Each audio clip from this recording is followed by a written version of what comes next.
ஹே guys, நான் பியாலிஷ் and welcome to another episode of fire and Amma. எல்லாரும் சந்தோஷமாக சேஃபாக இருப்பேன் நான் நம்புகிறேன். இன்றைக்கு நான் உங்களோட எதை பற்றியுமே பேச போகிறதில்ல.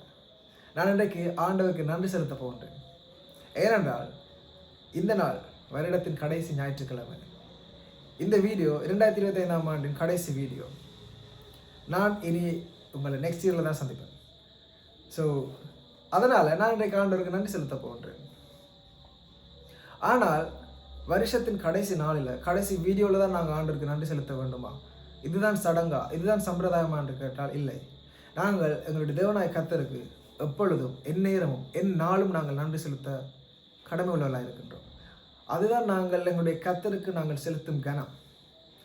ஆனால் வருஷத்தின் கடைசி நாளில், வருஷத்தின் கடைசி மாதத்தில், வருஷத்தின் கடைசி வீடியோவில் நாங்கள் அவருக்கு நன்றி செலுத்துவது என்பது it's like an iconic moment. ஏனென்றால் எங்களை அந்த வருடம் முழுவதும் கண்மணி போல பாதுகாத்து வந்த கர்த்தருக்கு நாங்கள் கடைசி இறுதி நொடிகளில் நாங்கள் நன்றி செலுத்துவது ரொம்ப ஸ்பெஷலாக ஃபீல் ஆகும். அதன் அடிப்படையில் உங்களோட ஒரு காரியத்தை நான் வேதாந்தத்திலிருந்து ஷேர் பண்ண ஆசைப்படுகின்றேன். லூக்கா 17ஆம் அதிகாரம் 11ஆம் வசனத்திலிருந்து 19ஆம் வசனம் வரைக்கும். இயேசு கிறிஸ்து ஊர்களின் வழியாக நடந்து போகும்போது 10 குஷ்டரோகிகள் அவருக்கு எதிர்பட்டு வந்து தூரத்திலிருந்து கதறாங்க, இயேசுவே எங்களுக்கு உதவி செய்யும், எங்களை சுகப்படுத்தும், நாங்கள் குஷ்டரோகத்தால் பாதிக்கப்பட்டிருக்கிறோம், எங்களை ஊரை விட்டு ஒதுக்கி இருக்கிறாங்க, எங்களை ஊருக்குள்ளே சேர்த்துக்கொள்வதற்கு உதவி செய்யும் அப்படின்னு சொல்லி கதறாங்க. அதனால் ஏசப்பா அவரில் பார்த்து, நீங்கள் போய் உங்களை ஆசிரியர் இடத்துல காட்டி வெரிஃபை ஆகுங்க, உங்களுக்கு சுகம் கிடைத்து விட்டது அப்படின்னு சொல்லி அனுப்புகிறார். இங்கே போகிற நேரத்தில் சுகமாகறாங்க. ஆசாரியர் இடத்துல போய் காட்டுறாங்க. ஆசாரியர் பார்த்துட்டு சொல்கிறார், ஓகே நீங்கள் வெரிஃபைடு, உங்களுக்கு குஷ்டரோகம் இல்லை, நீங்கள் ஊருக்குள்ளே போகலாம் அப்படின்னு சொல்லி. இப்படி போன 10 குஷ்டரோகிகளில் ஒரே ஒரு குஷ்டரோகி தான் திரும்ப வந்து தேவனுக்கு நன்றி செலுத்துகின்றார். அப்போ ஏசப்பா கேட்கின்றார், எங்கே 10 பேர் போனாங்களே, மிச்சம் 9 பேர் எங்கே அப்படின்னு சொல்லி. அப்படி கேட்டதுக்கு பிற்பாடு அந்த மீதியாக இருந்த ஒரு குஷ்டரோகிக்கு ஆண்டவர் ஆசீர்வதித்து அனுப்புகின்றார். ஸோ காய்ஸ், இன்றைக்கு நாங்கள் அந்த மாதிரி நன்றி உணர்வற்ற தேவனுடைய பிள்ளைகளாக இல்லாமல் கர்த்தர் எங்களுக்கு செய்த நன்மைகளை நினைத்து அவருக்கு நன்றி சொல்லும் தேவனுடைய பிள்ளைகளாக இருக்க வேண்டும். எங்களுடைய வாழ்க்கையில் எத்தனையோ ஏராளமான காரியங்கள் இந்த வருடத்தில் ஆண்டவர் செய்திருக்கின்றார். அதை நாங்கள் ஒரு கணம் பின்னுக்கு திரும்பி பார்த்து, கர்த்தாவே இதற்காக நன்றி அப்படின்னு நாங்கள் சொல்ல வேண்டும். அவர் எங்கள் வாழ்க்கையில் இந்த வருடத்தில் செய்த ஆசீர்வாதமான, அதிசயமான, அற்புதமான காரியங்கள். நாங்கள் தனிமையில் இருக்கும்போது எங்களை தேற்றினார். நாங்கள் சோர்ந்திருக்கும் போது எங்களுக்கு பலன் தந்தார். நாங்கள் எதிர்பார்த்து காத்திருக்கும் போது எங்களை தேடி வந்தார்.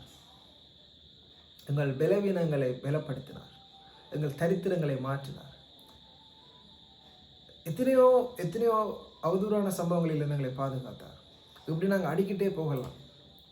இவை எல்லாவற்றையும் நாங்கள் ஒரு கணம் நீட்டு பார்த்து, கர்த்தாவே இவை எல்லாவற்றுக்கும் நன்றி, நீங்கள் செய்த இந்த அற்புதமான காரியத்துக்காக நன்றி அப்படின்னு சொல்லி நாங்கள் எங்களுடைய தேவனாய கர்த்தருக்கு சேர வேண்டிய கனத்தையும் அவருக்கு சேர வேண்டிய மகிமையும் இந்த நாட்களிலே நாங்கள் செலுத்த கடமை உள்ளவர்களாக இருக்கின்றோம். ஸோ கைஸ், இன்றைக்கு நான் உங்களோடு இதைத்தான் ரிமைண்ட் பண்ண ஆசைப்படுகின்றேன். நாங்கள் கர்த்தருக்கு நன்றி செலுத்துவோம். புதிய வருடத்துக்குள்ளே நாங்கள் போக போன்றோம்.